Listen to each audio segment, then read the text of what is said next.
పరిశోధించువాడు అని అంటున్నాడు అనమాట. All the ways of a man are pure in the eyes of his soul and the Lord Jehovah orders his path అని అంటున్నాడు. దేవుడు హృదయంలో వాక్యం ఉండేటప్పుడు నడవాల్సిన మార్గంలో మాత్రమే మనం నడిచేటట్టుగా ప్రతి ఒక్కరికి ఏంటంటే ఎవరి మార్గం వాళ్ళకి కరెక్ట్గానే కనపడింది. అన్ని కరెక్ట్లు ఉంటాయా ఎక్కడైనా? కరెక్ట్ అనేది ఎన్ని ఉంటాయి? కరెక్ట్ అనేది ఎన్ని ఉంటాయి? ఒకటే ఉండేది కరెక్ట్ అనేది, అవునా? కానీ మరి ఎంతోమంది ఎవరు నడిచే మార్గం వాళ్ళకి కరెక్ట్గానే కనపడింది అని అంటున్నారు. మరి ఏది కరెక్ట్? ఏది కరెక్ట్ అంట? ఇక్కడ ఏమని రాస్తుంది? All the ways of a man are pure in the eyes of his soul and the Lord Jehovah orders his path అని అంటున్నాడు. నీకు అన్ని మార్గాల్లో కూడా అపవాది ఏం చేస్తాడు అనుకున్నావు? అపవాది ఎనీ టైము నీకు ఉండాల్సిన దారి కాకుండా అలాంటి సిమిలర్ వేస్ని అనేకం డ్రా చేసి పెడతాడు మన ముందు. అర్థమవుతుందండి? అనేక మార్గాల్ని అలాగే ఉండేటట్టుగా, అచ్చుగుద్దినట్టుగా ఉండేటట్టుగా. అంటే 4 రోడ్ల జంక్షన్లో నిలబడినప్పుడు మనకి ఎటు వెళ్ళాలి, సింతకట్టు ఆ ఊరు వెళ్ళాలంటే ఎటు వెళ్ళాలి అన్నట్టు చూసారా? విశ్వాస జీవితంలో ప్రతి క్షణం అదే రీతిగా ఉండేటట్టుగా ఉండేది. కాబట్టి వాక్యం లేకుండా మన హృదయంలో ఉండి మన జ్ఞానం ద్వారా దారిని సెలెక్ట్ చేసుకున్నట్టయితే అది ఖచ్చితంగా నిత్య నరకాగ్నికి దారి తీసేది. దారి అర్థమవుతుందండి? విశ్వాస జీవితంలో ప్రతి క్షణం కూడా అనేక దారులు వాళ్ళ ముందు కనిపిస్తూ ఉంటే దాంట్లో మన కరెక్ట్ దారిని, వెళ్ళాల్సిన దారిని మాత్రమే ఎలాగా జడ్జి చేస్తాము అని అంటే అది మన వల్ల కాదు. మన హృదయంలో ఉండే వాక్యం అయి ఉన్న దేవుడే ఆ మార్గాన్ని మనకి చూపించి ఆ మార్గాన్ని నడిపిస్తాడు అని ఉంది క్లియర్గా. చూడండి, all the ways of a man are pure in the eyes of his soul and Lord Jehovah orders his path అని అంటున్నాడు. ఈ మార్గంలో వెళ్ళు అని అంటాడు అనమాట. అర్థమవుతుందండి? హృదయంలో వాక్యం లేకపోతే ఎంతమందికి అర్థమవుతుంది నేను చెప్పేది? అర్థమైందా? మన ముందు అనేక మార్గాలు ఉంటాయి. ప్రతిసారి వెళ్ళాల్సిన మార్గంలో మాత్రమే మనం వెళ్ళాలి అంటే మన హృదయంలో ఉన్న దేవుడు, వాక్యమై ఉన్న దేవుడే ఆ మార్గాన్ని మనకి సూచించి ఆ మార్గాన్ని మనల్ని నడిపిస్తాడు. మనకుండే ధైర్యం అదేనమాట. ఆయనతో సహవాసం లేకుండా మన క్షణమాత్రం నడిచినా సరే వెళ్ళకూడని మార్గంలోకి మనం వెళ్ళిపోతాము. అది నేను వాక్యం చదవకపోయినా నేను 4-5 దారులు నా ముందున్నా సరే నేను కరెక్ట్ దారిని జడ్జి చేసుకోగలుగుతాను అని అంటే మాత్రం అది మనల్ని మనం మోసం చేసుకున్నట్టే. అది ఖచ్చితంగా ఆ మార్గంలో ఏం కనపడిద్ది? నిత్య జీవం కనపడిద్దా? నిత్య నరకం కనపడిద్ది అనమాట ఆ మార్గంలో. అర్థమవుతుందండి? కాబట్టి మన నోట్లో నుంచి మంచి మాట, ఇందాక మొదటి వచనంలో ఏం చూసాం? ఆలోచనలు అనేకం చేయొచ్చులే కానీ కాకపోతే చక్కని ప్రత్యుత్తరము అని అంటే మాట్లాడాల్సిన మాట మాత్రమే మన నోట్లో నుంచి రావాలి అని అంటే అది ఎక్కడి నుంచి వచ్చిందంట? యెహోవా వలన మాత్రమే వచ్చిందని రాస్తుంది క్లియర్గా అక్కడ. అవునా? ఎంతమంది నమ్ముతున్నారు ఈ మాటని? అనేక ఆలోచనలు మనం చేసుకోవచ్చు. మాట్లాడాల్సిన మాట మాత్రమే మనం మాట్లాడాలని అంటే అది ఎవరి వల్ల? మన హృదయంలో ఉండే వాక్యమై ఉన్న దేవుడు వలన మాత్రమే ఆ మాటను మనం పలికేవారిగా ఉంటాము అని అంటున్నాడు. 2వ వచనంలో ఏంటంట? ఎవరి దారి వాళ్ళకి కరెక్ట్ గా కనబడింది, కానీ సరైన మార్గాన్ని మాత్రమే వెళ్ళాలి అని అంటే ఆ సరైన మార్గాన్ని మనంగా చూసి చేసుకోలేము. అది మన హృదయంలో ఉన్న వాక్యం అనే దేవుడే ఆ మార్గాన్ని మనకి చూపించాలి. ప్రతిసారి కూడా వాక్యం లేకుండా ఎప్పుడైతే మనం ఉంటామో, ఏ క్షణం అయితే మనం ఉంటామో ఆ నిమిషం మన ముందున్న దారుల్లో ఖచ్చితంగా తప్పుడు దారులు మనం వెళ్ళిపోతాం. ప్రపంచ జ్ఞాని అయినా సరే హృదయంలో దేవుని వాక్యం లేకపోయినట్లయితే గనక వెళ్ళాల్సిన మార్గంలో వెళ్ళడు. అర్థమవుతుందండి? లోక జ్ఞానం దేవుని చిత్తాన్ని నెరవేర్చడానికి పనికి రాదు. దైవ జ్ఞానం మాత్రమే పనికొచ్చిద్ది అనమాట. ఆ దేవుని జ్ఞానం అంటే దేవుని వాక్యం మన హృదయంలో సమృద్ధిగా ఉండాలి. ఉన్నప్పుడే మన ముందు అనేక పరిస్థితులు ఉన్నప్పటికీ కూడా మనం వెళ్ళాల్సిన మార్గంలో మాత్రమే మనం వెళ్ళేవారిగా ఉంటాము. కాబట్టి మనం ఏం చేయాలి? దీన్ని బట్టి మనకి ఏమర్థం అవుతుంది? ప్లాన్ లేయటం మన వంతు, అనేక రకమైన ప్లాన్ లేటు మనవద్దు, కానీ చెయ్యాల్సింది మాత్రమే చెయ్యాలి అని అంటే అది వాక్యమై ఉన్న దేవుడి వంతు. మాట్లాడాల్సింది మాత్రమే మనం మాట్లాడాలి అని అంటే, మనం వెళ్ళాల్సిన మార్గంలో మాత్రమే మనం వెళ్ళాలి అని అంటే మన జీవితం మీద అధికారము. మనిషి అంటే మనిషి హృదయం పరిగణలోకి తీసుకోబడుతుంది అన్నమాట.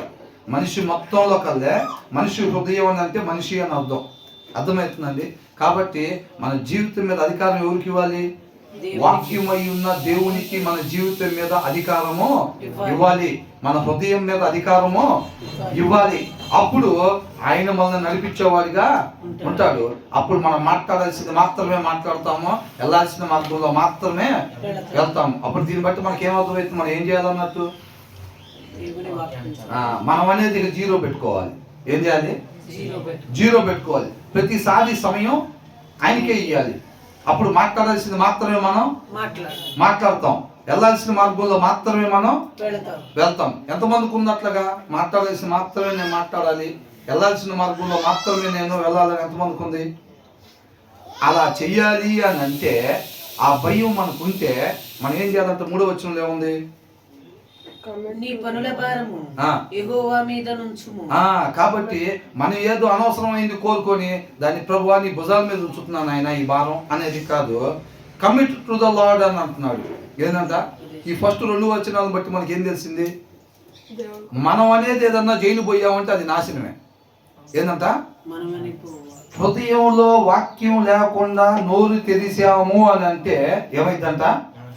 ఆ మాట మనల్ని నాశనం చేసింది. అట్ ద సేమ్ టైము ఆ మాట ఎదుటి వారిని కూడా నాశనం చేసిద్ది. అంతే. హృదయంలో వాక్యం లేకుండా మనం నోరు తెలిసామంటే మనకు నాశనం వచ్చింది. అంటే మనం అనేది ఏదన్నా చేయనిపోయాము అని అంటే, మన హృదయంలో వాక్యం లేకుండా, దేవుడు మనకు తోడుగా లేకుండా, మన హృదయంలో దేవుడు లేకుండా మనం ఏదన్నా చేయనిపోయామంటే ఏమైందంటే అది నాశనానికి అయింది. ఏ మార్గాన్ని సెలెక్ట్ చేసుకున్నా అది ఖచ్చితంగా నాశనానికి నడిపించింది. ఏ మాట మాట్లాడినా సరే అది ఖచ్చితంగా నాశనానికే నడిపించింది అన్నమాట. కాబట్టి దీన్ని బట్టి మనకి ఏమర్థమైందంటే మనం ఏమీ చేయకూడదు, మనల్ని మనం పూర్తిగా ఉపేక్షించుకోవాలి. ఆయన్ని మాత్రమే మాట్లాడనియాలి, ఆయన్ని మాత్రమే మార్గం సెలెక్ట్ చేయనియాలి. అప్పుడే మనం సరైన మార్గంలో వెళ్తాము. అవునా? అధికారం ఎవరికి ఇవ్వాలి? దేవునికి ఇవ్వాలి. మనం పూర్తిగా ఆయన అండర్లోకి వెళ్ళిపోవాలి, ఆయన గైడెన్స్ లోకి వెళ్ళిపోవాలి. మన సొంత జ్ఞానం అనేది ఎక్కడ ఏమాత్రం కూడా ఇంత కూడా ఉపయోగించకూడదు. అర్థమవుతుందా? దీన్ని బట్టి అర్థమవుతుంది కదా మనకి. ఆయన సెలెక్ట్ చేయకపోతే మాట ఏది మాట్లాడాలో, సరైన మాట మాట్లాడాలంటే ఆయన వల్లే అయింది, మన వల్ల కాదని క్లియర్గా మొదటి వచనంలో రాస్తుంది. సరైన మార్గాన్ని చూపించాలంటే అది ఆయన వల్ల మాత్రమే అయ్యిద్ది, మన వల్ల కాదు. దీన్ని బట్టి ఏమైందంటే ఇక నాకు రాదులే కానీ మీరే చెప్పండి బ్రదర్ అని అంటారు. అవునా? ఒకళ్ళు చెప్పడం కుదరట్లేదు అనుకోండి, వేరే వాళ్ళు చెప్తున్నారు అనుకోండి, బ్రదర్ కొద్ది నా వల్ల అవుతుంది కానీ మీరే చెప్పండి అని అంటాం. ఆయన చక్కని మాట ఆయన వల్లే సాధ్యం అంట. చక్కని మార్గం, ఒక మనిషి నడవాల్సిన మార్గం ఆయన వల్లే సాధ్యం అంట. అది మన వల్ల కాదు అని క్లియర్గా ఇచ్చారు. మనం ఏం చేయాలి? ఆయనకి అప్పగించాలి. అవునా? ఏం చేయాలి? ప్రభువా నన్ను నువ్వే నడిపించు. నాకు అర్థమైపోయింది, నా నోట మంచి మాట రాదు, నువ్వు లేకుండా అది నీ వల్లే అయింది. మంచి మార్గం సెలెక్ట్ చేసుకోవటం నా వల్ల కాదు. ప్రభువా నా భార్యను కూడా నువ్వే నడిపించు, నా కుమారుని కూడా నువ్వే నడిపించు. నువ్వు లేకుండా ఒక్క క్షణం కూడా వాళ్ళు నోరు తెరిసేటట్టుగా ఉండకూడదు. నువ్వు లేకుండా వాళ్ళు ఒక్కసారి కూడా మార్గాన్ని సెలెక్ట్ చేసుకునే వాళ్ళగా ఉండకూడదు. నిత్యము మేమందరం కూడా మా హృదయాల్లో సమృద్ధిగా నిన్ను కలిగి, వాక్యం కలిగి ఎప్పుడైతే ఉంటాం, వాక్యం ధ్యానించటం అని అంటే నా జీవితం మీద ప్రభాధికారం నీకు ఇస్తున్నా. నేనేది కూడా మంచి చేయలేదు, నాకు అర్థమైపోయింది.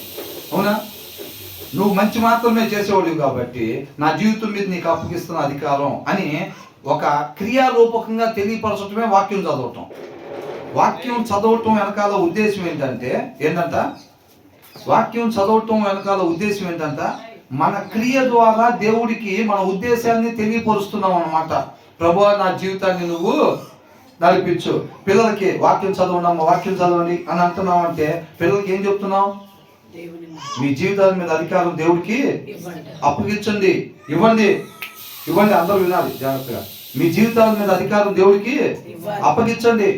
ఆయన అయితేనే కరెక్ట్ మార్గంలో నడిపిస్తాడు. ఆయన అయితేనే కరెక్ట్ మాటలో మాట్లాడిస్తాడు. అది మన వల్ల కాదు. ఆయన లేకుండా మీరే మాట మాట్లాడే సాహసం చెయ్యొద్దు అని అంటున్నాడు. అర్థమవుతుందా? కాబట్టి ఫైనల్ గా మనకు తేలింది ఏంటంటే, మనం అనేది మంచిది చేయలేము. ఉండాల్సిన రీతిగా మాత్రమే ఉండటం మన వలన కాదు, అది ఆయన వలన మాత్రమే అయింది. కాబట్టి ఆయనకే మన జీవితాన్ని అప్పగించాలి. ఏమన్నాడు? కొద్ది హుషారుగా ఉండాలని. తర్వాత ఏమన్నాడు? 3వ వచనంలో commit to the lord what ever you do అని అంటున్నాడు. ఏంటంట? ఒక వాహనం చూడగానే దాన్ని కొందాం అనుకున్నాం అనుకోండి, మన ఆలోచన ఉంటాయిగా, ఇంకా మనకు ముందే రాసి పెట్టారు కదా. ఏమని? మొదటి వచ్చిన ఏముంది ఒకసారి చదవండి. మనుషుని వస్తాం చూసారా? హృదయ ఆలోచనలకు మాత్రం కొదువు లేదు మన దగ్గర. తెంపులేని ఆలోచనలు చేస్తాం మనం. ఆ బిల్డింగ్ కొనాలి, కారు కొనాలి, బంగారం కొనాలి, చీర కొనాలి, ఆరోగ్యం రావాలి, అన్ని కావాలి, ఇవి కావాలి, అవి కావాలి. ఏంటంట?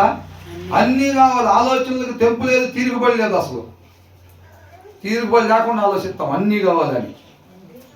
అవునా కదా? కానీ ఇవన్నీ ఏంటంటే తర్వాత ఏంటంటే ఫైనల్గా 3వ వచనంలో commit to the lord what ever you do. నువ్వు ఏదైతే అనుకుంటున్నావో ప్రతి విషయాన్ని అంతా కమిట్ టు ద లార్డ్, ఆయన పాదాల చెంత పెట్టాలి. ఆయనకి అప్పగించాలి. ప్రభువా, ఆ ఇల్లు కొందాం అనుకుంటున్నావు, ఆ ఇల్లు విషయం నీ పాదాల చెంత ఉంచుతున్నావు ప్రభువా. నువ్వేదంటావో, ఏది కరెక్ట్ దాలో నాకు తెలియదు. నేను వారం రోజులు ఆలోచించినా, నెల రోజులు ఆలోచించినా, సంవత్సరం ఆలోచించినా, అది కొనాలో వద్దో అనే విషయం నాకు తెలియదు. కొందాం అనుకుంటే కొంటమే, వద్దు అనుకుంటే వద్దే. వెళ్ళిపోవటమే జారబండలా తిన్నగా ఎక్కడికి? నరకానికి. అంతే. ఏం దేవుడు చెప్పేది ఏంది మనకు తెలియదు. ఆ మాత్రం కొందాం అనుకుంటే కొంటమే, జారుకుంటా వెళ్ళిపోవటమే నరకానికి. ఏముంది దాంట్లో? ఇంకా దేవుని తీసి పక్కన పెడితే ఏముందండి? ఇంకా తెలియదా మార్గం? డైరెక్ట్గా షార్ట్ కట్ వెళ్ళిపోయింది డైరెక్ట్గా. అవునా? కాబట్టి ఏమన్నా commit to the lord what ever you do. ప్రతి విషయం అనంతా ఆయన పాదాల చెంత పెట్టాలి. నా కుమారుడా వద్దు అని చెప్పి అది పని అవ్వకుండా దేవుడు ఆపాడు అనుకో, ఏం చేయాలి? కృతజ్ఞత కూడిక పెట్టాలంతే, ఇస్తే కాదు. ఏంటంట? ఇల్లు ఇచ్చాడు ప్రభువా, తీసుకురండి లడ్లు బూంది, లడ్డు బూంది అవ్వకుండా ఆపేస్తే అంటే అప్పుడు కృతజ్ఞత కూడుకున్నదా? ఎందుకని? మనం అనుకున్నది చేస్తే లడ్డు బూంది, లేకపోతే భోజనాలు పెట్టాలి. సిస్టర్ పెట్టాలి నిజంగానే. మొన్న ఒక పాట మనం అనుకున్నాం. ఏం పాట అది? కాదు, మొన్న పాట మనం నేను తెలుసు తలుపులన్నీ తరచుగా మూసేటివి.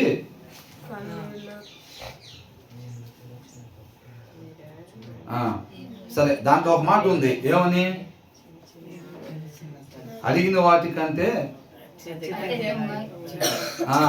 అడిగిన వాటికంట అంట అధికంగా పొందుకున్నారంట. ఈయన అడిగింది ఏంది? అధికంగా పొందుకున్నాడంటే ఏం పొందుకున్నాడేనా? నేను తెలిసే తలుపులన్నీ అంట నువ్వు తరచుగా మూసేస్తున్నావు అని అంటున్నాడు. అవునా? మరి తరచుగా మూసేస్తుంటే అడిగిన ప్రతి ఒక్కటి అంటే తెలిసిన ప్రతి ఒక్కటి మూసేస్తుంటే ఆయన అడిగిన వాటికంటే ఎక్కువగా పొందుకున్నాను అంటున్నాడు. ఏంటి దాని అర్థం? ఏంటి దాని అర్థం?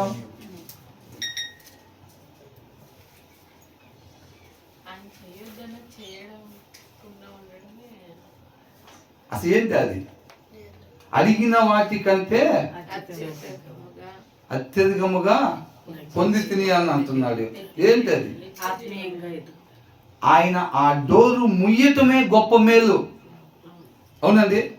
ఆ డోరు ఆయన ముయ్యకపోతే ఎల్లగోడని మార్గంలో ఎల్లుండేవాళ్ళు. ఎక్కడికి తీసుకెళ్లేది? అది నరకానికి తీసుకెళ్లేది. అందుకని అంటున్నాడు, నేను తెలిసిన తలుపులన్నీ నువ్వు తరచుగా మూసావు ప్రభువా, నాకు తెలియక ఆ డోర్ తీశా. నా తెలియక ఇల్లు కొందాం అనుకున్నా, నాకు తెలియక బండి కొందాం అనుకున్నా. అవునా? అది చూస్తే మొత్తం బాగానే ఉంది. ఇదైతే మనకు బాగుండిద్ది, ఈ పని చేస్తే మనకు బాగుండిద్ది, ఈ డ్రెస్ అయితే మనకు బాగుండిద్ది, ఆ వాహనం అయితే మనకు బాగుండిద్ది, ఈ టైంలో ఈ పని చేస్తే బాగుండిద్ది అని మనకు అనిపించింది. అది చేయని పోతాం, ఆ డోరు తీస్తాం, ఆ డోర్ తీస్తాం. మనం ఆయన ఏం చేస్తున్నాడు? నీతిమంతుల మేలు కోసం సమస్తం సమకూడి జరుగుతాం. నీతిమంతులను ముట్టుకుంటే ఆయన కనుగుడ్డును ముట్టుకున్నట్టే. ఆ గుమ్మం అవతల ఆయన పాదం కూడా మోపనీళ్ళంతే.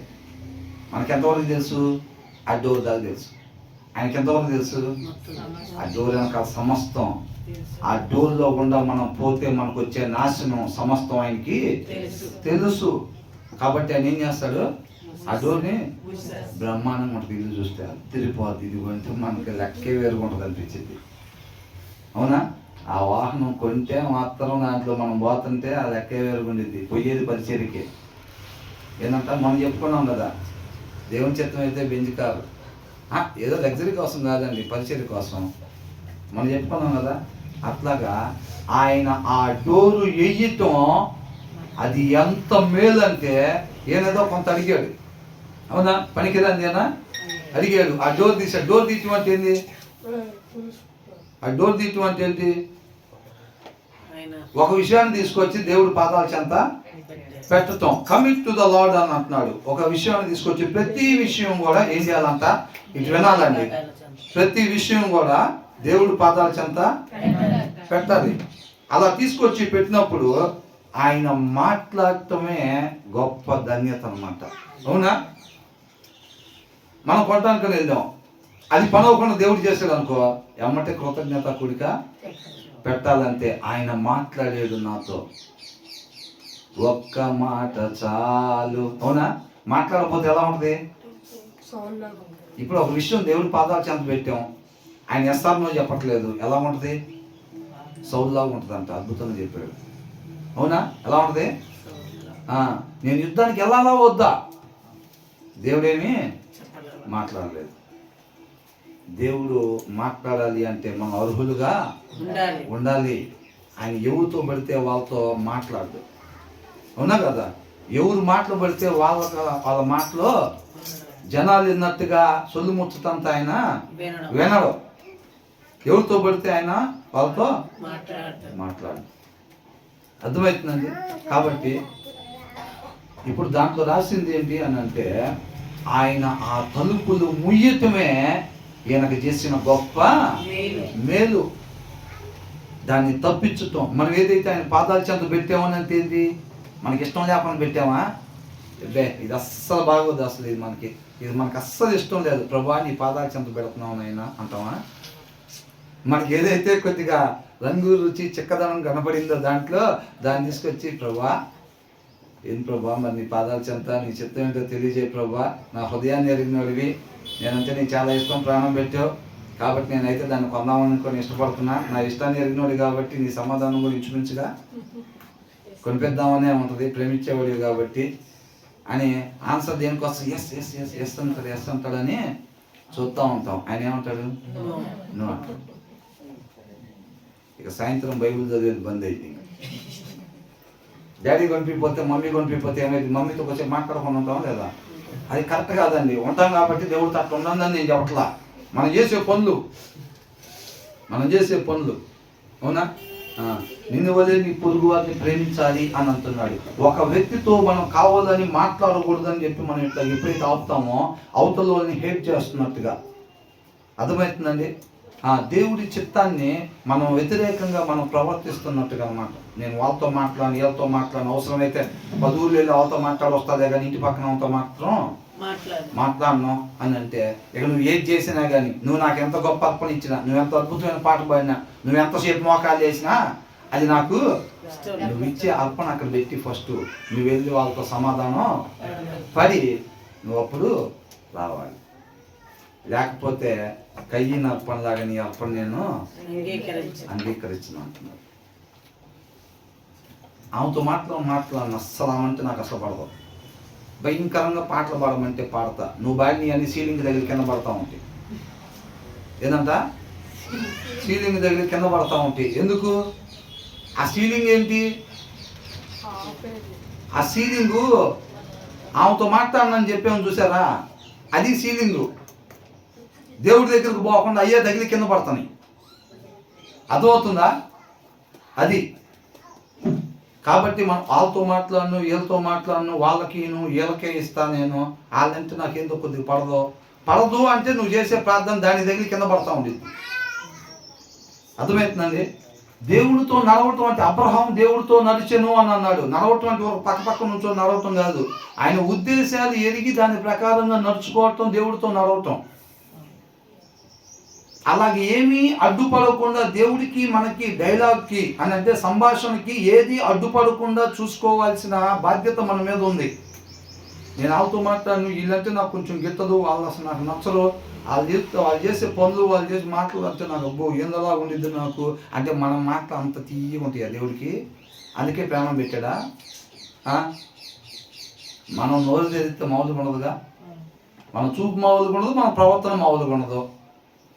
అయినా ఆయన మన కోసం ప్రాణం పెట్టాడు. దేవుడు మనల్ని ఏ రీతిగా ప్రేమిస్తున్నాడో మనం ఇతరులను ఆ రీతిగా ప్రేమించాలని చెప్పి హోషేయ గ్రంథంలో రాస్తుంది, చదువుతాము. కానీ దేవుడు మాత్రం మమ్మల్ని అట్లా ప్రేమించాలి, మేము ప్రేమించాలంటే మాత్రం అవతలకి కొంత ఎలిజిబిలిటీస్ ఉండాలి అని అనుకునేది మన వ్యక్తిత్వం ఆయన వ్యక్తిత్వం వలె మారలేదు ఇంకా అని. అవునండి? ఎంతమందికి అర్థమవుతుంది? ఏంటో ఇదివరకు దూరదర్శన్లో ఎప్పుడన్నా తెలుసు వేసేవాడు, మిగతా టైంలో అంత ఏదో వేరే భాషలో నడుస్తూ ఉండే. అయినా వచ్చేది అది ఒక ఛానల్. అప్పుడు బొమ్మలన్నా చూద్దామని అని చెప్పి భాష ఏది నడుస్తున్నా కానీ నడుస్తూ ఉండేది. అట్లా ఏమైనా ఉందా? అట్లా ఉంటే కనుక చెయ్యొద్దండి ఎవరైనా. ఇప్పుడు ఏదైనా సరే అబ్జెక్షన్ ఉంటే ఒకసారి చెయ్యొత్తారు అనుకోండి, బ్రదర్ ఏం లేదు బండి వెళ్ళిపోతుంది, లోపలికైతే ఏమి వెళ్తలేదు, బండి అయితే వెళ్ళిపోతుంది అనేది కొద్దిగా తెలియపరచండి కొంచెం ఇట్లా అని. అర్థమవుతుందండి? కాబట్టి మనం కోరుకున్నది, మన హృదయంలో ఇష్టపడేది, ఆ వాహనం ఆ 2 వీలర్ కొందాం అనుకుంటున్నాం దేవా నీ పాదాల చేత పెట్టుకుంటున్నాం అని అంటే రేపు పొద్దునకెళ్ళి వేరే ఆయన వచ్చి ఏమండి దశంభాగం ఇగోండి డౌన్ పేమెంట్ 25,000 అని ఇస్తే ప్రభా నీకే స్తోత్రం సాయంత్రం కృతజ్ఞత కూడుకుందాక ఇంటికాడ వచ్చేయండి అంటుంది. అది ప్రభా ఇట్లా బండి కొందాం అనుకుంటున్నాము, మరి ఏంటని పాదాల చెంత పెడితే రూపాయి కూడా రాకుండా మనం ఏదైతే 5,000 చూసుకుని బండి కొందాం మిగతా 15,000 పోగేస్తాం అనుకుంటాం కదా, 5,000 కూడా వేరే దట్టుకు ఖర్చు అయ్యేటట్టుకు చేస్తారు కదా దేవుడు. అంటే ఏంటి దాని ఉద్దేశం? వద్దు అని. అయినా సరే అక్క సాయంత్రం కృతజ్ఞత గుడిక ఉంది, దేవుడు ఉద్దేశాన్ని తెలియపరిచాడు, నేను తెరవబోయిన డోర్ నేను తెరవబోయాను, దేవుడు ఆయన కృపను బట్టి నాకు ఆ డోర్ మేలు కాదని చెప్పి ఆయన మూసేసి గొప్ప మేలు నాకు చేశాడు అక్క, అందుకని నేను కృతజ్ఞత కూడిక. ఆ ఇంటి విషయం అందరూ ప్రార్థనలో పెట్టండి అని అంటే, ఆ వాహనం గురించి అందరూ ప్రార్థనలో పెట్టండి అని చెప్పి ఫెలోషిప్లో మనం చెప్పుకుంటాం కదా, ఏదైనా కొందామని ఏదైనా కుటుంబం అనుకుంటుంటే ఏం చేయాలి? ప్రార్థనలో పెట్టమని చెప్తాం. అందరూ ప్రార్థన చేస్తారు. ప్రార్థన చేసిన తర్వాత అదేమైంది, అది వేరే వాళ్ళు కొనుక్కుంటారు. కొనుక్కోగానే ఏం చేయాలి? ఆటోమేటిక్గా కృతజ్ఞత కూడిక అక్కోళ్ళ ఇంట్లో కృతజ్ఞత కూడిక ఎప్పుడుందంట? సూర్య ఎప్పుడుందంట? ఇల్లు పోయినప్పుడు సాయంత్రం కృతజ్ఞత కూడిక అక్కోళ్ళ ఇంట్లో ఉంది. మనం అందరం ప్రార్థన చేసిన దాన్ని బట్టి దేవుడు కృప చూపించాడు, వాళ్ళకి మేలైంది జరిగించాడు. వాళ్ళకి అది మంచిది కాదు కాబట్టి అది తీసేశాడు. అది ఒకవేళ వాళ్ళు కొనుక్కొని ఉంటే వాళ్ళు తర్వాత ఇబ్బంది పడేవాళ్ళు. బయటికి అంత బ్రహ్మాండంగా ఉంటుంది, ఆ కార్ అయినా లేకపోతే ఇల్లు అయినా లేకపోతే ఇంకోటి అయినా సరే బయటికి బ్రహ్మాండంగా ఉంటుంది. కాబట్టి ఆయన వద్దు అని ఆయన ఉద్దేశాన్ని తెలియపరిచి మేలు చేశాడు కాబట్టి సాయంత్రం కృతజ్ఞత కూడిక రావాలి. వెరైటీ, అవునా కదా? ఒకవేళ నిలిస్తే కృతజ్ఞత కూడిక సాయంత్రం ఒక్కోళ్ళ ఇంటి దగ్గర ఎక్కడ తిన్నారా? చూసారా? మనందరం ప్రార్థన చేసాం కాబట్టి దేవుడు వాళ్ళకి మేలైంది చేశాడు, ఆ ఇల్లు రాకుండా చేశాడు. కాబట్టి కృతజ్ఞత కూడిక అంటే అందరు కలిసి గ్యాదర్ చేసి పాటలు పాడటం, ప్రార్థన చేసుకోవటం, సంతోషంగా స్వీట్లు తినటం. చూసారు ఎక్కడన్నా? అయితే వాక్యం అదే చెప్తుంది. వాక్యం అదే చెప్తుంది. నువ్వు వెళ్ళి ఆమెను చేసుకోనరా అంటే సరిపోయిందిలే ఇంకా అనుకున్నాడా? సరిపోయింది అనుకున్నాడా? అనుకోలే. ఆయన మాట్లాడటం గొప్ప ధన్యత. అంటే నువ్వు బాబాకి అక్కడే ఉండంటే ఉండేవాళ్ళు. ఆ దినాల్లో దేవుని వెంబడించడం నువ్వు బాబాకి అక్కడే ఉండాలంటే ఉండేవాళ్ళు. అవతల వాళ్ళు కొట్టంగానే ప్రభు అంటే నువ్వైనా సరే అట్లాగే ఉండు అని అంటే వాళ్ళు అట్లాగే ఉండేవాళ్ళు. తిరిగి కొట్టించి విజయాన్ని తీసుకొస్తేనే ప్రభు నీ వెనకాలే వస్తాం మేము, సావైన బతికైనా నీతోనే అని అనలా వాళ్ళు. తలకాయ తీసేస్తానంటున్నారు ప్రభు అంటే నువ్వు అక్కడే ఉండి వాళ్ళు తీసేస్తారు, అక్కడ తీసేస్తేనే మరి అని అన్నారు. వాళ్ళు అక్కడే ఉండి తలకాయలు తీపించుకున్నారు వాళ్ళు. అది దేవుడితో నడవటం అంటే. కోరుకున్నా ఇస్తే కాదు. పౌలు గారికి మరణం ఎలా వచ్చింది? తలకాయ తీసేసింది ఎవరికి? 4-5 రకాలుగా వచ్చింది. సరే, ఇప్పుడు ఎవరికన్నా కానీ ఉంటే ఇప్పుడు వాళ్ళు ఆ దినాల్లో అలాగా ప్రాణాలు అర్పించాల్సి వస్తే అర్పించారులే కానీ వాళ్ళు అమ్మ బాబోయ్ అసలు మేలంటే మేము ఓకేలే కానీ మా వాళ్ళ కాదు. అది కాదు దేవుడితో నడవటం అంటే. అర్థమవుతుందా? కాబట్టి మనం ఏదైనా సరే ఆయన మనతో మాట్లాడటమే గొప్ప మేలు. ప్రతి విషయాన్ని ఏం చేయాలంట? మనకి మంచిది కూడా మన వల్ల కాదు. మొదటి 2 వచనాల్లో చూసాం కదా, అవునా? ప్రతి విషయంలో మన జీవితం మీద అధికారం దేవునికి అప్పగించాలి. కాబట్టి commit to the lord what ever you do and he will establish your plans అని అంటున్నాడు. ఏం చేస్తాడంట? ఏది నీకు సరైందో, నీతిమంతుల మేలు కోసమే సమస్తం సమకూడి జరుగుతూ ఉంటాయి. కాబట్టి నువ్వు అది కొనటం మేలా వదులుకోవటం నువ్వు మేలా చూసి ఆయన చెప్తాడు అనమాట. ఆ విషయం ఆయన జరిగిస్తాడు ఆ కార్యం. అర్థమవుతుందా?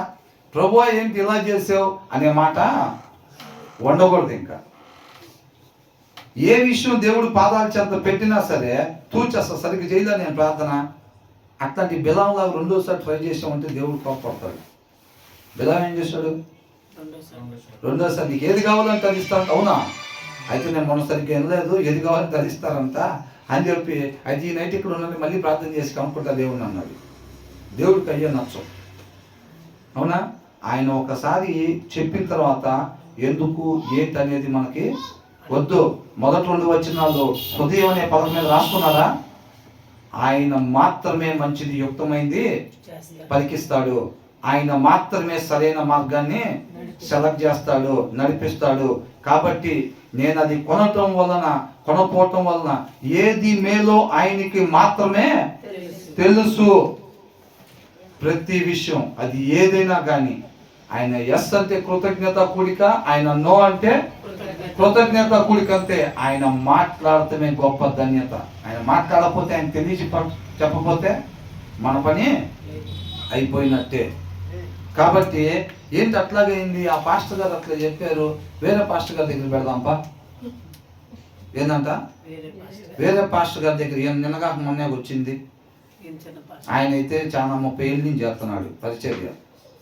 అక్కడికి వెళ్ళి ఏమండి బండి కొందాం అనుకుంటున్నాం, మరి ఏంటి పరిస్థితి అని అంటే ఆయన ఏమంటాడు? పెద్ద బంగ్లాలో ఉంటున్నాడు కాబట్టి ఆయన ఏమంటాడు అంటే చిన్నోళ్ళు అందరూ మంచోళ్ళు, పెద్దోళ్ళు తప్పుడోళ్ళు అని నేను అంటలేదండి అసలు. అంటే అది ఎవరైనా కానీ ఈయన కానీ ఇంకొక ఆయన దగ్గరికి పోదాం అనుకుంటారు చూసారా?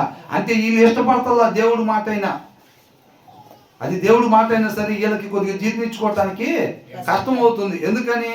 ఆయన చెప్పే సమాధానం ఇరికించుకోవటానికి ఇలా హృదయంలో చోట్లేదు. ఆ డబ్బాలు వీళ్ళు ఆల్రెడీ వేరే మాట పెట్టుకున్నారు. ఏమని? కొందామని. అవునా? ఆ ప్రశ్నకి ఆల్రెడీ వీళ్ళు జవాబు పెట్టేసుకున్నారు. వీళ్ళు ఇక దేవుడు ఇచ్చిన జవాబు పెట్టుకోవటానికి వీళ్ళకి చోట్లేదు. చోట్లేక వీళ్ళు పెట్టుకున్న జవాబునే దేవుడు జవాబుగా చెప్పి అబద్ధ బోధకులు ఉంటారు చూసారా, తప్పుడు ప్రవక్తలు, వాళ్ళ దగ్గర వాళ్ళ కోసం వెతుక్కుంటున్నారు పోయి.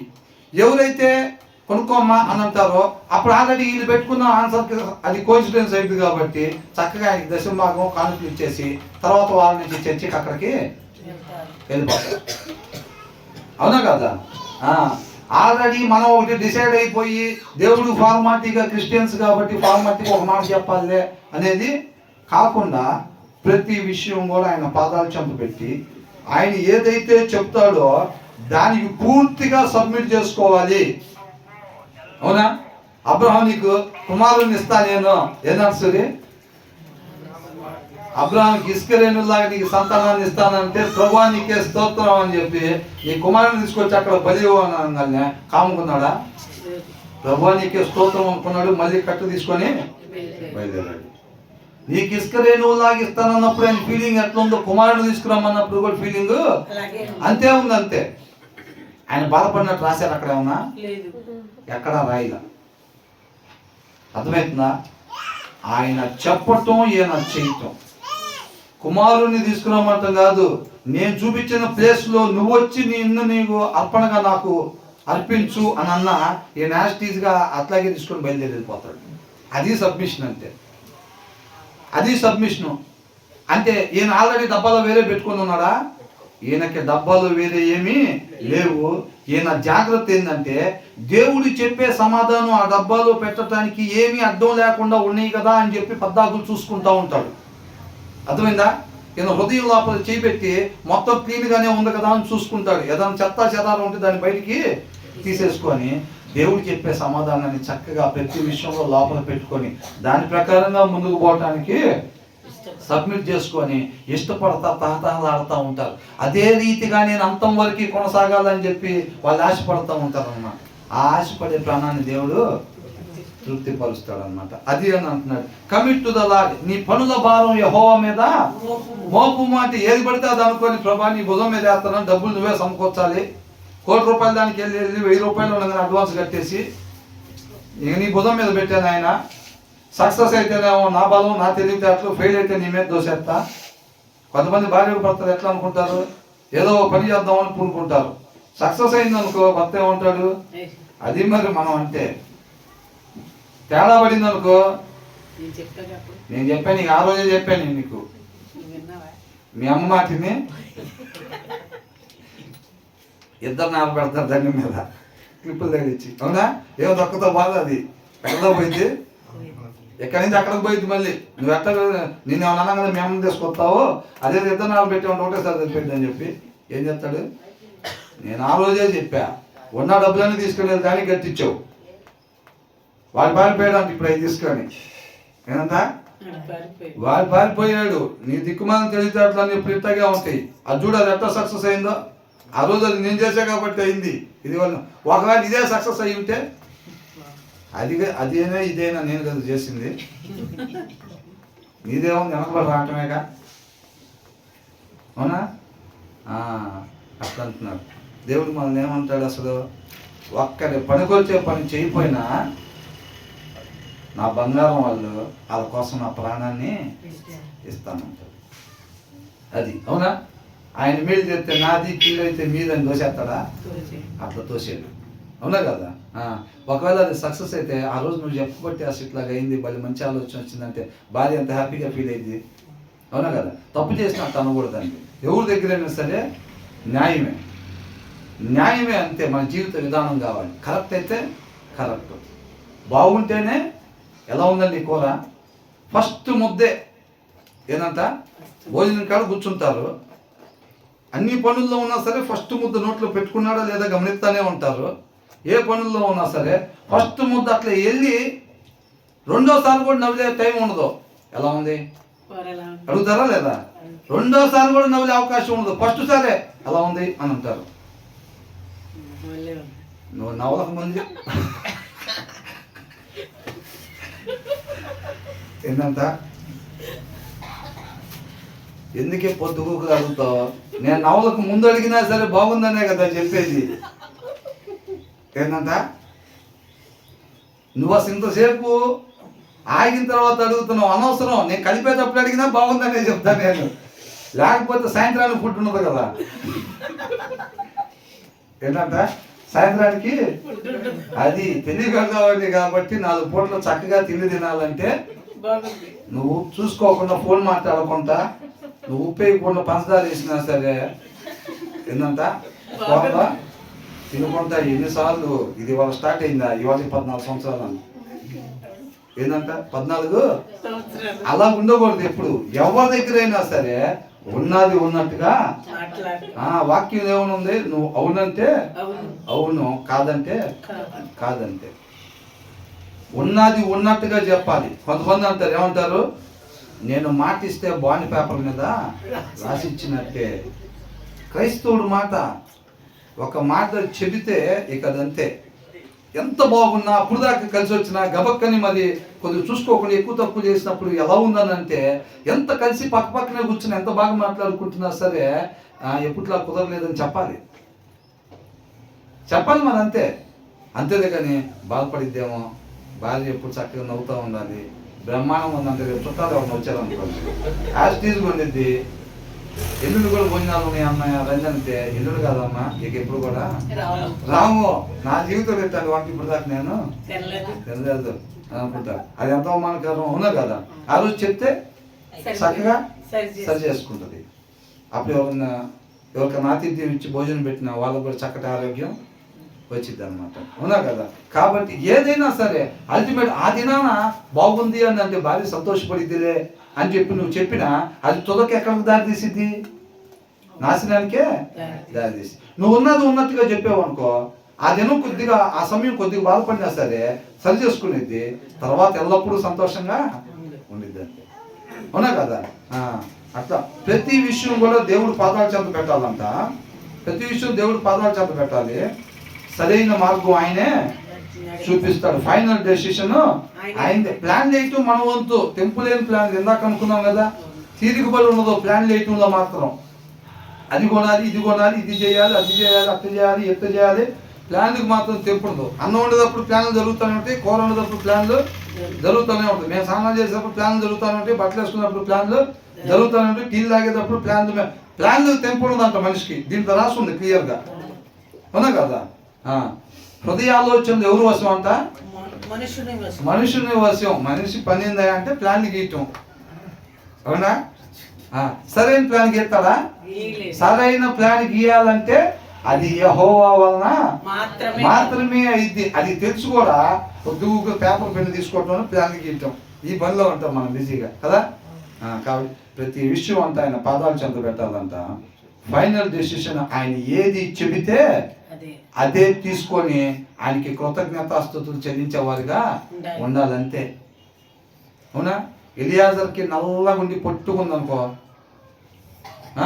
2 గాజులు తీసి ఇచ్చేవాడా లేదా? ఇందా సరిగ్గా ప్రార్థన చేయలేదనేవాడా?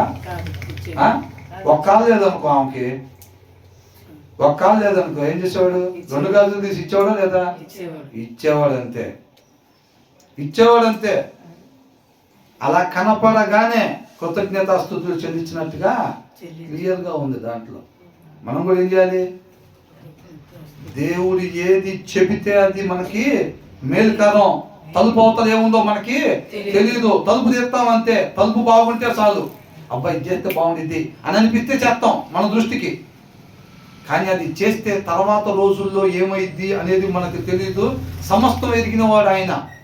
అది మీకు మేలు కాదు, అది పై రూపానికి చూడటానికి అట్లాగా ఉంది, కానీ అది మీకు మేలు కాదు అని చెప్పి ఆయన సమస్తం అవతల కూడా పరిస్థితికి అవతల కూడా ఎరిగిన వాడు. కాబట్టి ఆయన వద్దు అంటే మనం ఏం చేయాలి? ఆగిపోవాలి. అదే మనకి మేలు జరిగింది అని అర్థం. అందుకని ఏమంటున్నారు ఆ పాటలో? అడిగిన వాటికన్నా అత్యధికంగా నేను పొందుకున్నాను అని అంటున్నాడు. ప్రతి డోరు మూసేస్తేనంట నేను అత్యధికంగా పొందుకున్నాను అంటున్నాడు. ఆ డోరు మూసైపోతే ఈయన పని అయిపోయేది, అవునా కదా.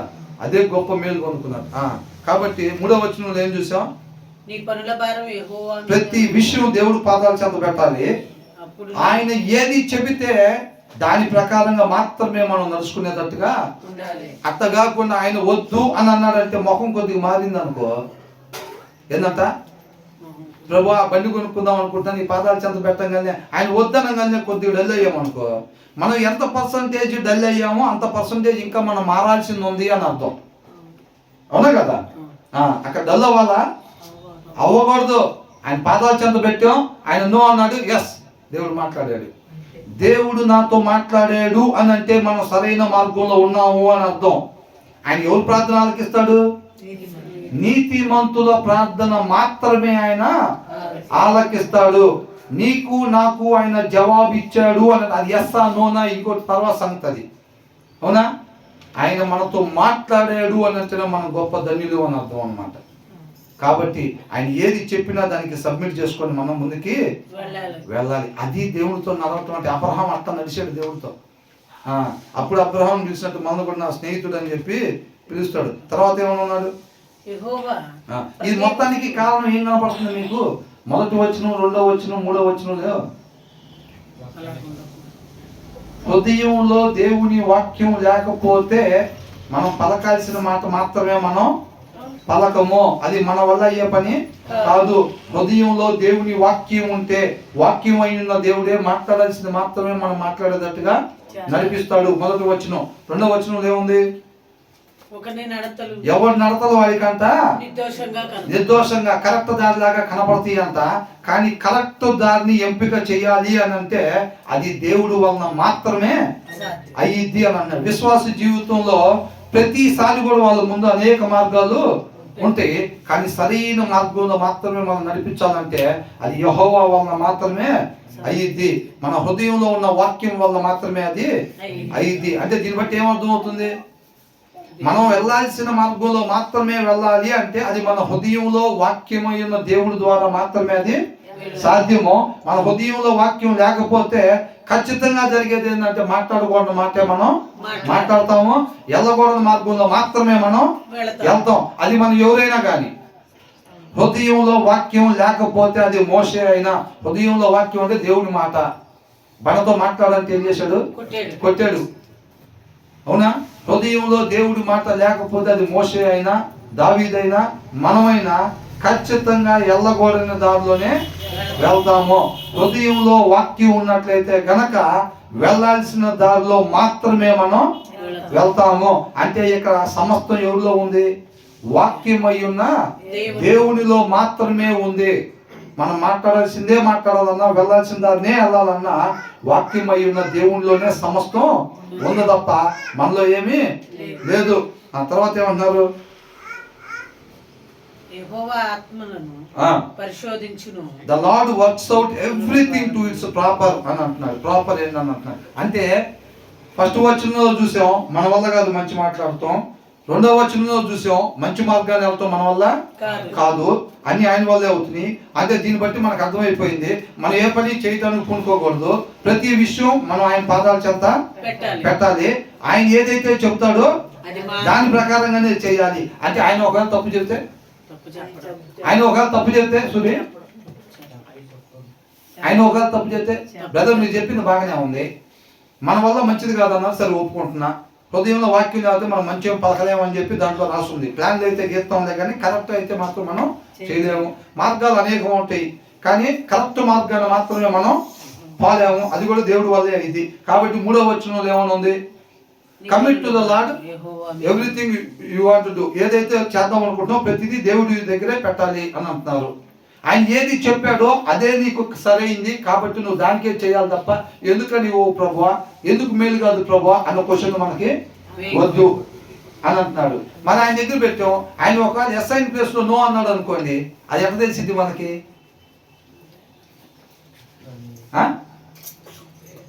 ఒకవేళ నో అనాల్సిన ప్లేస్ ఎస్ అన్నాడు అనుకోండి, మన జీవితం మీద అధికారం ఆయనకి ఇవ్వాలి, ఆయన మాత్రమే మంచి చేస్తాడు. మనం అనేది ఏదైనా జీవితాన్ని పూనుకుంటే అది నాశనమే అని చెప్పి క్లియర్గా ఉంది కదా 3 వచనాల్లో. మరి ఆయనకి ఇచ్చాం, ఆయన ఏదైనా పొరపాటున గబిక్కని తప్పు జరిగింది అనుకోండి, మరి మనకి ఎట్లా నష్టపోతాం కదా అనే డౌట్ ఎవరికన్నా ఉంటే దాని గురించి 4వ వచనంలో చెప్తున్నారు. ఏమంటున్నాడు? యెహోవా ప్రతి వస్తువును దాని పని నిమిత్తం కలుగజేసెను. ఎట్ట కలుగు చేస్తారు? ఎట్ట పడితే అట్ట కలుగు చేస్తారా? మనం ఇల్లు బొమ్మ గీరా అంటే అది ఏం బొమ్మ, ఇదేం బొమ్మ చెప్పండి, చెప్పడానికి గంట పట్టి దేవుడికైనా అంత బాగా గీస్తాం మనం. అవునా? అది అసలు మనం ఏదన్నా ఒక గుర్రం బొమ్మ గీమన్నారంటే ఇదేం బొమ్మ అని అడిగామనుకోండి ఎవరైనా మనం గీసి, అది అసలు అన్ని జంతువుల్లో ఏ జంతువులో ఇదని కనుక్కోవడానికి రోజు పట్టిద్ది వాళ్ళకి. అంత బ్రహ్మాండం గీస్తాం మనం.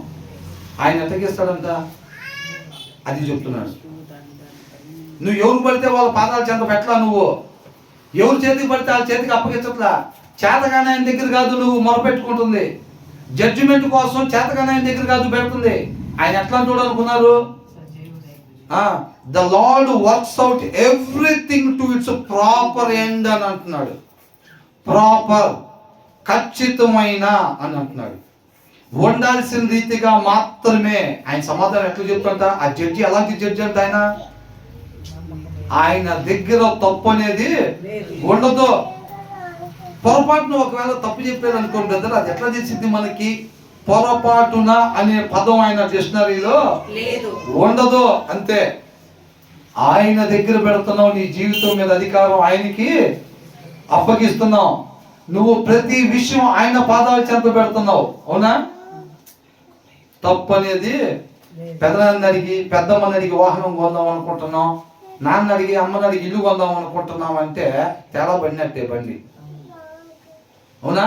వాళ్ళు చెప్పొచ్చు పొరపాటున అటో ఇటో, ఆయన చెప్తాడా? ఆయన దగ్గర పొరపాటు అనేది ఉండదు. పిల్లలకు కూడా అందుకే నేను చెప్పాలి, నానా మీరేం చేయాలనుకున్నారు నన్ను అడగను రా, నేను అందుబాటులో లేకపోతే మమ్మీని అడగనని కాదు నేర్పేది. మీ ఇద్దరు కలిసి దారిని పడి పోతుంటే అట్నుంచి పోతారు, తర్వాత ఎవరిని అడగాలి? కాబట్టి ఫస్టే కరెక్ట్ అడ్రస్కి లెటర్ రాయటం నేర్పాలి పిల్లలకి. కరెక్ట్ అడ్రస్ మీకు ఏది అనిపించినా ప్రతిదీ కూడా దేవుడి పాదాల చెంత పెట్టాలి. మేమైతే తప్పు చెబుతామేమో కానీ అక్కడ పొరపాటు అనేది మాట కూడా ఉండదు అని కరెక్ట్ అడ్రస్ చెప్పాలి. అప్పుడు మనకేంటంటే దిగులు చెప్తలేదు. అది ఆల్రెడీ ఆయన ఫోన్ నెంబర్ ఇచ్చాం. ఏంటంట అదే వాడు కంగారు పడతాడేమో, వాడు ఒక్కడే ఉన్నాడు ఎట్లాగా అని అంటే ఎప్పుడైతే ఆయన ఫోన్ నెంబర్ ఇచ్చామో ఇక మనకు కంగారు లేదు. పోతే పోతాం దారిని పడి అట్నించట్టు ఏమైంది? వాళ్ళకి ఆయన నెంబర్ ఇచ్చాం కదా ఆల్రెడీ. ఎవరి నెంబరు? దేవుడి నెంబరు. అది హుషారు, అది హుషారు. అర్థమైందా? దేవుడి నెంబర్ ఇచ్చాం కదా పిల్లలకి. ఏ ప్రాబ్లం అయినా మనం ఏం చేస్తాం, అసలు డాడీ పలానా చేయచ్చా అని అంటే మన నోట వాళ్ళకి మేలైంది రావాలి అంటే మన హృదయంలో ఉండే ఆయనే చెప్పాలి. అది కూడా మన నోట పలికిచ్చినా ఆయనే చెప్పాలి. అవునా? అంతే. కాబట్టి డాడీ అయినా మమ్మీ అయినా కొమ్ములేమి ఉండవు. కాబట్టి సమస్తం ఆయనే చెప్పాలి. ఒరే బాబు నేనైనా జీరోనే, నువ్వైనా జీరోనే, ఆయనే హీరో. కాబట్టి నువ్వు ఆయన్నే అడగండి. అదే మీ జీవిత విధానంగా అలవాటు చేసుకోండి.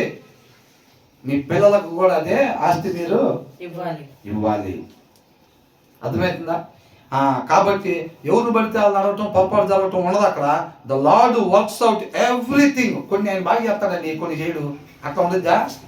ఎవ్రీథింగ్, సమస్తం అంతా ఆయన ఎలా చేస్తాడంట? ఒక భూమి ఎంత ఉంది, ఒక గెలాక్సీలో భూమి అంట ఎంత కూడా ఉండిద్దో లేదో అంటున్నారు. అలాంటి గెలాక్సీలో 200 ఉన్నాయంట. ఎన్ని ఉన్నాయంట? 200 ప్రస్తుతానికి కనుక్కున్నాయి. ఇంకా అట్లాంటి కొన్ని వేల ఉంటాయి అంట. అట్లాంటి దాన్ని ఆయన ఎట్లా కలిగించాడు? నోటి మాట ద్వారా.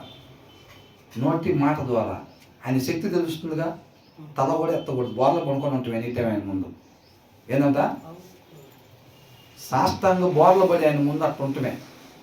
అబ్రహాం అంటే సినిమాల్లో కూడా బలి తీస్తారు కొంతమంది. అబ్రహాం అంటే తలకాయ దించుకొని చిత్తం ప్రభు అన్నాడు. ఆయన అక్కడి నుంచి మాట్లాడతాడు, వీళ్ళు ఎటు చూస్తారు? కిందకి. అవునా? అది ఇప్పుడు బంటులు కూడా రాజుగారు ఎవరు అక్కడ అంటే చిత్తం ప్రభా ఏం చెప్పాను అంటారు. తలకాయ ఎత్తి ఏం చెప్పు, ఎష్టం వచ్చినప్పుడు ఇప్పుడు తొత్తా అనుకున్నా ఏమంటారు? అది నేల వైపే వాళ్ళు మనం కొద్ది వారం అని ఉన్నారు. రాస్తున్నా సరే మన నడక మామూలుగా ఉన్నదో అంతా అట్లా ఉండేది. కాబట్టి మనం మాదిరికరంగా, మంచి మాదిరికరంగా మనం ఉండాలి. ఆయన ఎట్లా పడితే అట్లా చేసేవాడు ఆయన దగ్గర కాదు మనం పెట్టేది, మన విషయాలు తీసుకెళ్ళి. కాబట్టి మన జీవితం మీద ఆయనకి అధికారం ఇచ్చి మనం పూర్తిగా సబ్మిట్ చేసుకొని ఆయన ఎస్ అంటే ఎస్, నో అంటే నో అనుకుంటా ముందుకు పోతా మన జీవితంలో ఆయన నామాన్ని గొప్పగా మహింపరిచి మన జీవితాలు ముగించేవారుగా ఉండాలి. ఆ ఆస్తి మన జీవిత విధానం ద్వారా ఆ ఆస్తి పిల్లలకి అప్పగించాలి. వాళ్ళ తర్వాత ఇవన్నీ కూడా ఆయన్ని పోలే ఉంటే రేపు ఆయనతో పాటు యుగాలు ఉంటాయి అన్నమాట. తర్వాత ఏమంటున్నాడు? నాశన దినమునకు ఆయన భక్తిహీనులను కలుగజేసెను. ఎట్లంట? నాశన దినమున even the wicked for a day of disaster అని అంటున్నాడు. నాశన దినానికి ఆయన భక్తిహీనులను కలుగజేసెను. భక్తిహీనులు ఎక్కడ ఉండాలండి? కరెక్ట్ చోటు ఏది చెప్పండి? అవివేకులు, మూర్ఖులు, భక్తిహీనులు ఎక్కడ ఉండాలి? అసలు న్యాయంగా అయితే ఉండాల్సిన ప్లేస్ ఎక్కడ? నిత్య నరకమే. అవునా? అదే ప్లేస్ ఉండాలి. కాబట్టి ఆయన దగ్గర ఉండే సిస్టమే అది. ఆయన చేతులతో తయారు చేసుకోవచ్చు గాక, వాళ్ళ కోసం ప్రాణం పెట్టుండొచ్చు గాక, వాళ్ళు ఉండాల్సిన రీతిగా లేకపోతే వాళ్ళు ఎవరైనా సరే ఎక్కడికంట ఇచ్చినారు. నిత్య నరకాగ్నికి. తప్పు అనేది అసలు అంత యాక్యురేట్గా ఉండిద్ది అనమాట ఆయన కొలత. అంత యాక్యురేట్గా, అంత ఖచ్చితంగా ఉండిద్ది ఆయన జడ్జిమెంట్. ఆయన దగ్గర విలువలు అలాంటి విలువలు కలిగినాడు అనమాట. అవునా? కాబట్టి ఆయన్ని పోలి మనం ఉండాలంటే మనం ఎట్లా ఉండాలి? ఉన్నది ఉన్నట్టుగా సత్యానుసారంగా మనం ఆయన వలె జీవించటం, మన వ్యక్తిత్వం ఆయన వ్యక్తిత్వం వలె మార్పు చెందాలి. విధానం కాదు, ఆచారంగా 4 పాటలు, ఓ 10 నిమిషాలు ప్రార్థన కాదు, ఒక గీత గీసి గీత అవతల భక్తి కాదు. వ్యక్తిత్వాలు మారాలి. అర్థమవుతుందండి? అది అంటున్నాడు. కాబట్టి మనం ఆ రీతిగా ఉండేవారంగా మనం ఉండాలి. ఇది సత్యం అని ఎంతమంది నమ్ముతున్నారు? వాక్యం భలే ఉందండి. వాక్యం అంటే అలాగే ఉంటుందండి. బ్రదర్ చెప్తారు కదా, ఏంటంట అలా ఉండకపోతే అది వాక్యం ఎందుకు అయిందండి? వాక్యం అనేది అలాగే ఉంటుంది. మనం మాత్రం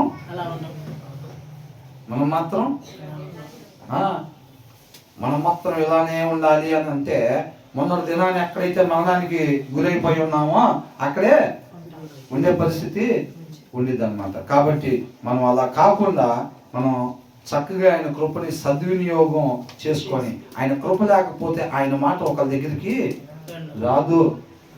ఆయన ఎంతగా ప్రేమించకపోతే అసలు మన దగ్గరికి ఈ మాటలు పంపిస్తున్నాడండి. అవునా? ఎంతగా ప్రేమించకపోతే. ఈ సమయంలో వ్యర్థంగా సమయాన్ని గడుపుతున్న వాళ్ళు అనేక మంది ఉన్నారు. అర్థమవుతుందా?